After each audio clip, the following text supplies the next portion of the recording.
Welcome back, everybody, to another week of Sunday School here at the Lighthouse Church of the Nazarene in Moravia, Iowa, where we're going through the book of Job. This week, we're in Job chapter 34. Now, the main lesson that we were hoping to learn from the book of Job is, why do the righteous suffer? Why do bad things happen to good people?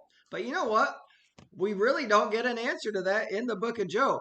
But the main lesson I think that we do get an answer to in the book of Job is how we need to serve God no matter what. Remember, Job had all these bad things happen to him. And what did he say? It's Job 13:15. He said, though he slay me, God, though he slay me, yet will I trust in him. Because we need to remember something. We do have an enemy of our soul. Satan is real. Jesus talked about him all the time. I think people like to think that, oh, Satan, no, he's real. He is an enemy of our soul. And what did he say to God about Job? He said, let me take away all those earthly blessings, and Job will deny his faith. And God said, okay, deal. So Job had all these bad things happen to him. Did Job deny his faith? No, he didn't. Job said, the Lord giveth, the Lord taketh away. Blessed be the name of the Lord. Job told his wife, shall we accept good from God and not evil? And it says, in all this, Job did not sin. Job said, even if he slay me, yet will I trust in him. Now, here's something I was thinking about this week. Do you think Job is the only person that Satan has ever said to God about, I can get him to deny his faith? Well, let's think about it. He also said it about Peter. Jesus said to Peter that, Peter, Satan has asked to sift you as wheat, but I have prayed for you that you should not fail. And when you return, strengthen your brethren. Did you notice Satan asked about Peter? Jesus told Peter, Satan has asked to sift you as wheat. That also tells us that Satan has to ask for permission in anything he does. Let's think about this right now. Right now on this earth, the population is roughly 8 billion people. There's been roughly 120 billion people that have ever lived. Do you think Job and Peter are the only two people Satan has ever attacked and said, I can get them to deny their faith? Take away, give them hard times, and they will turn their back on God. No, probably happens all the time. Because you know what? When you take a stand for God, when you say, I'm on God's side, the enemy takes notice. That's when he notices. So we have to remember that. All right. We got a long chapter this week, so I better get going here. We're in Job chapter 34. We're in the section of Job where Elihu's talking. Elihu starts talking in chapter 32, and he goes to chapter 37. Elihu, in chapter 32, he just gave an introduction of himself pretty much. It was just a long-winded introduction. Last week in chapter 33, the whole topic was, how does God speak to us? Elihu even said, he talks to us in our pain. We talked about that last week. This week, the answer that Elihu is going to answer is God fair? That's something that we all ask. And then next week's going to be great too. The question next week is there any profit in serving the Lord? So we have some really good stuff. I'll confess, I wasn't excited about talking about Elihu and digging through these chapters, but every time I do, I find something that's just very intriguing and interesting. So I've wasted enough time. Let's get out our Bibles and let's follow along. Job chapter 34, verse 1. Elihu further answered and said, hear my words, you wise men. Give ear to me, you who have knowledge. So Elihu is not only addressing Job now, he is now talking to all three friends, to Job plus his three friends. And notice this where he says here, hear my words, you wise men. I kind of think that Elihu is talking sarcastically to them, that Elihu's trying to put them in their place. Verse 3, for the ear tests words as the palate tastes foods. Let us choose justice for ourselves. Let us know among ourselves what is good. What's Elihu saying here is, just as the mouth tastes food to know if it's good or bad, the ears do the same thing. They need to test whether the words are good or bad. Words and teaching are food for the soul. So just as the mouth can decipher between good and bad food, so can the ears. So we need to decide if what we are hearing is good or if it's garbage. Is it wisdom or does it need to be thrown out? Remember, Jesus said when he was getting tempted by Satan, he said to him, Satan said to him, if you are the Son of Man, command that these stones become bread. Now, isn't that interesting? That was a temptation to Jesus to just turn these stones to bread. You and I, we've never been tempted because we can't do it. But Jesus could have. He could have put Satan in his place like, oh, I'll show you. But when Satan came to Jesus and said, I command you, If you are the Son of God, turn these stones to bread. And Jesus said, man shall not live by bread alone, but by every word which proceedeth from the mouth of God. That God's word is nourishment for our soul. Just as the body needs food, your spirit needs fed also. Have you ever heard the saying, you are what you eat? And it's true. The nutrients we take into our body, it becomes what we are. If we feed ourselves junk food, we're going to feel horrible and not be healthy. The same thing. What are we feeding into our mind? Are we feeding in good, solid food, God's word, or are we just filling our mind full of junk? Great thing to think about. Verse 5. For Job has said, I am righteous, but God has taken away my justice. Should I lie concerning my right? Here he's talking about my rights. This is the question that Elihu's going to answer. Is God fair? Should I lie concerning my right? My wound is incurable, though I am without transgression. What man is like Job, who drinks scorn like water, who goes in company with the workers of iniquity and walks with the wicked men? I think this is saying that Job, he associated with the people that other people wouldn't associate with. I think that's what he's saying here. Verse 9, for he has said, it profits a man nothing that he should delight in God. So this question is going to be answered next week in chapter 35. I've said this a couple times already.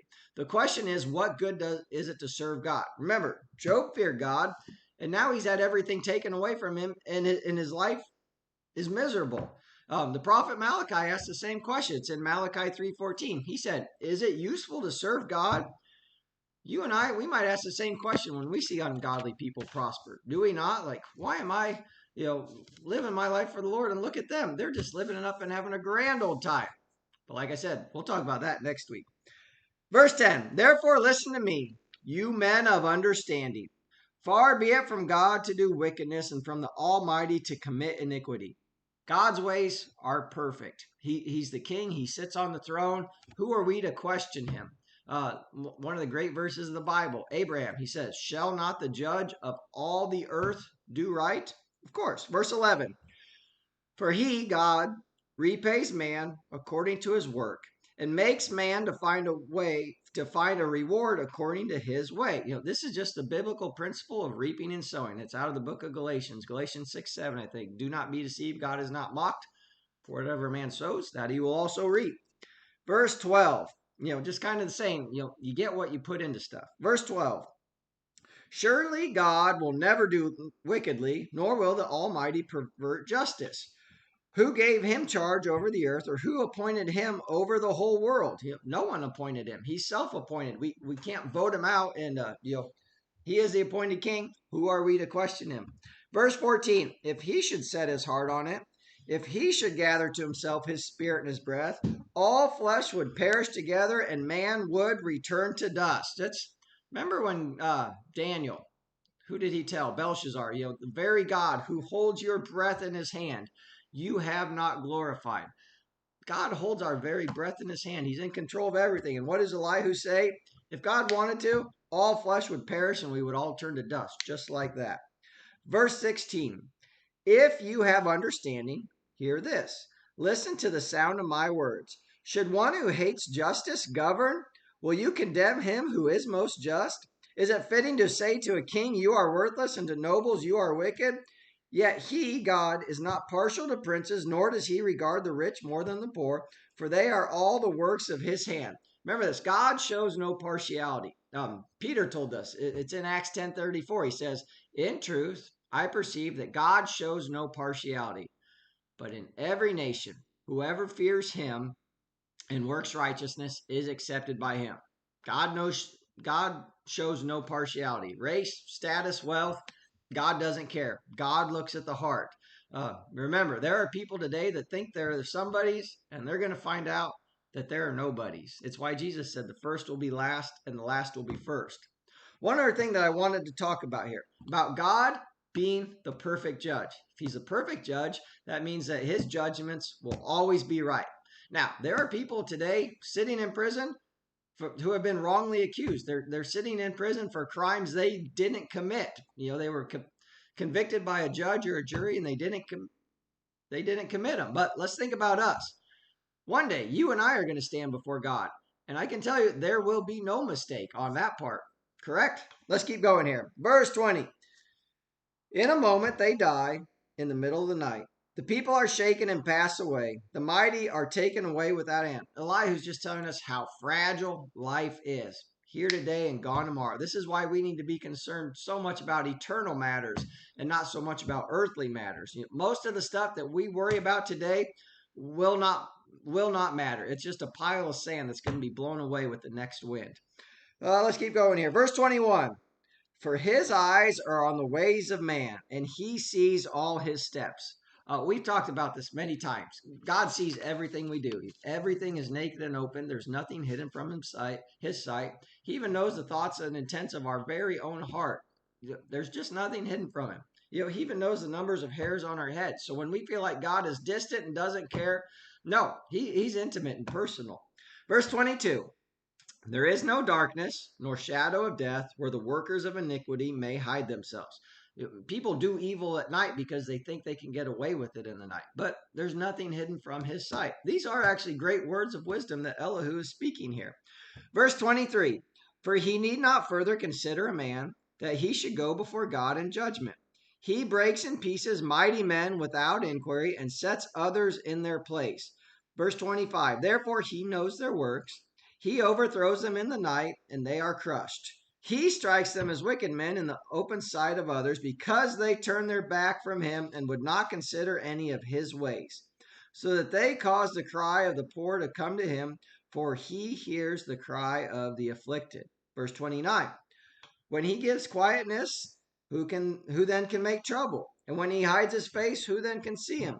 Whether it is against a nation or a man alone, that the hypocrite should not reign, lest the people be ensnared. Again, Elihu is saying God's ways are perfect. Now, a lot of people like to blame God for their problems, but who are we?